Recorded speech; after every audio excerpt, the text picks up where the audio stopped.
Ito namang si Cheloy Garafil.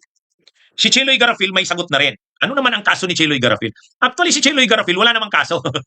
Ilinaw ko lang, wala namang kaso si Cheloy Garafil. Si Cheloy Garafil ay Secretary General ng House of Representatives, mga kabunyog.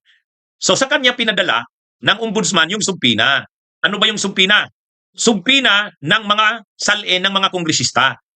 So ngayon, mga kabunyog, ang ginagawa dito, gustong makuha ni Ombudsman Buying Rimulya yung kopya ng mga statement of assets, liabilities, and net worth. Hindi naman binibigay sa ombudsman. So napipiko na ang ombudsman. Napipiko na. Sabi ni Ombudsman na Buying, pag hindi mo pa binigay sa amin yan, iko-contempt ka namin.